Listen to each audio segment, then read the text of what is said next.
I was having a wonderful pregnancy. Everything was normal, all the normal things going on, and then had our baby boy named Riley Speck on October 11th, 2004, and he was healthy and everything was great. So at 15 months old, we were at the doctor for his normal checkup, and the doctor told me she heard something strange about his heartbeat. The doctor sat us down and told us that our son had a rare heart disease called restrictive cardiomyopathy, and that he would not live 2 more years without a new heart. I played lacrosse for, I don't know, almost all my life. Gotten to be pretty good at it. I had committed to play lacrosse at Virginia Military Institute, so I was going to play Division I lacrosse in college. I was really excited about it. Last game of the regular season, we were playing up in Michigan, kind of last little get ready for the tournament. I collapsed on the field. That was kind of when my life turned around, kind of complete 180. You thought your life, you knew what you're going to do, and the next day you're laying in a hospital bed being told that all your dreams are just not going to happen, that you're sick, that you have heart failure. When my daughter was diagnosed with biliary atresia, I was, 32. So by the time she was diagnosed, she was between 8 and 10 weeks old, I suppose, and she had her transplant at 13 months.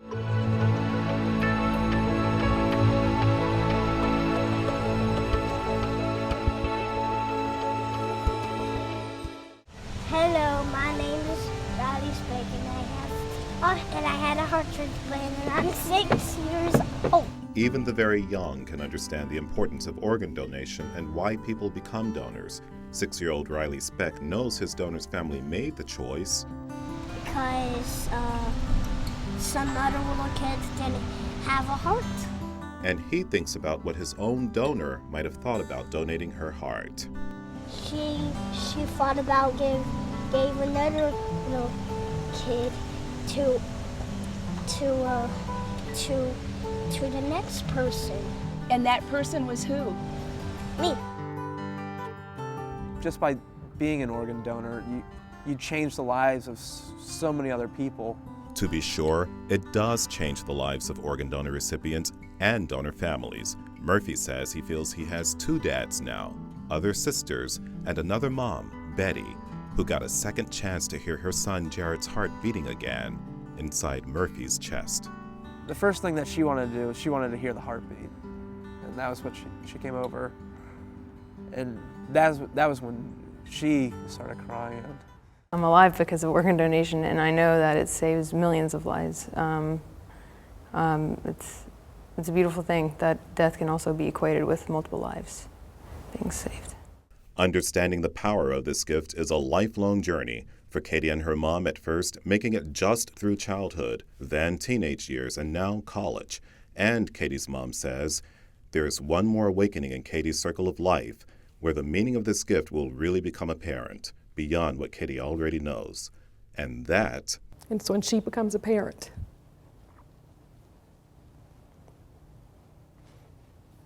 And then she'll fully understand what the donor family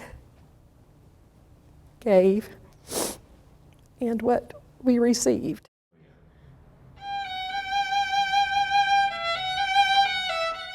Carolyn speaks from a unique perspective. Her family has benefited from organ donation, and her family has also contributed. Her own brother was an organ donor. I believe it is your chance to help others live and also to help yourself.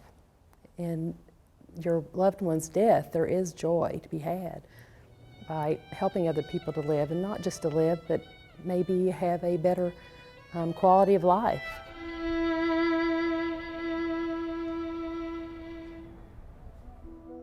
I felt tired in my body. I didn't feel like it was going to last much longer. Like, I was tired.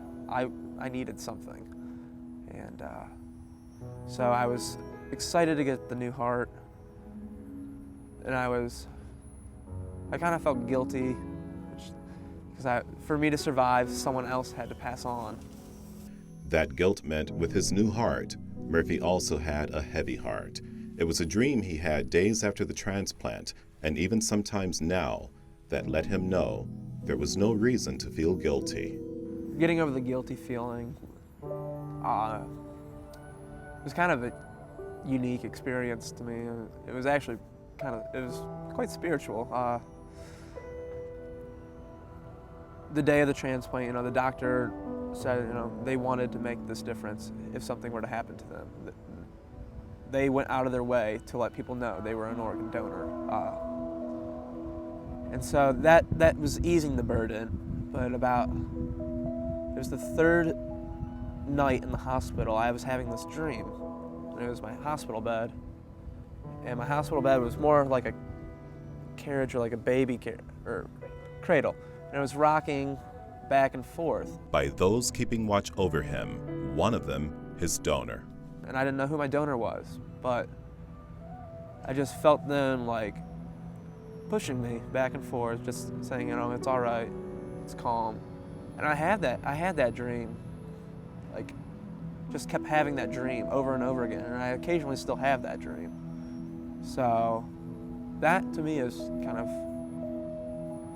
really how I got over feeling guilty. I was just, someone was saying it's all right, Family members of those whose organs and tissues have been donated agree. Jeff Maynard was away on a fishing trip when he died unexpectedly. His wife Lois and their 4 children were at first hurting, of course, but then realized they were healing through helping. I just kept thinking, what if it was my son or, my husband waiting, for somebody to give this gift that nobody hardly ever gets to give like that. The decision was made really quickly, and my heart was lighter for it and felt better for it. And they all did. And we walked out of the hospital and felt good about that. I think that a lot of people are scared of organ donation and think it's a bad thing, but it's not at all. It saves someone else's life, and it's the best choice to make. In my mind, the only choice to make, because if that person, if their life can't continue, then someone else's can. Even with every bad situation that happens and maybe someone's life is taken from you,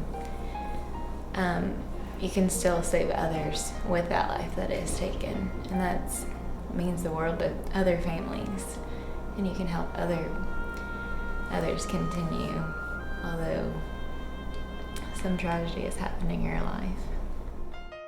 You're still gonna have a grieving process.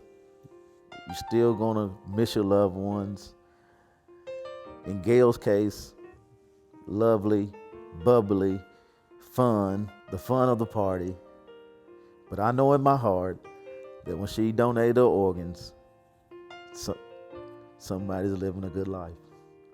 Making that decision isn't always easy, and as a young adult, making that decision can be even more challenging.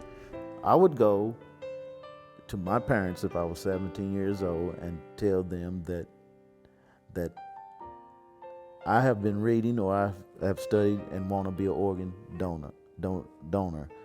This is something that I feel in my heart would be something I'm giving back to the community if something happened to me, or giving back, and I feel strongly that I would want to be an organ donor to give back one day if somebody needs my organs.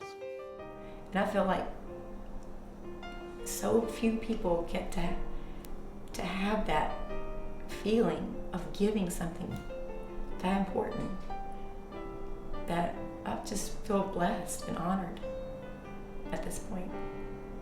We all do. In the time it took you to watch this video, one more person was added to the list of people who are waiting for an organ transplant. You can help reduce that number, but it isn't about numbers, it's about people. You can help save lives. It's easy.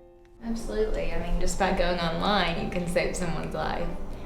And just through that one simple thing, you can help others and help their families and just create happiness that's an overwhelming happiness. Today, more than 100,000 people are on the national waiting list for a life-saving organ transplant. More than 600 of them live right here in Kentucky. By the end of this day, approximately 16 of those names will come off the national waiting list, not because they received organ transplants, but because they didn't find a donor in time to save their lives.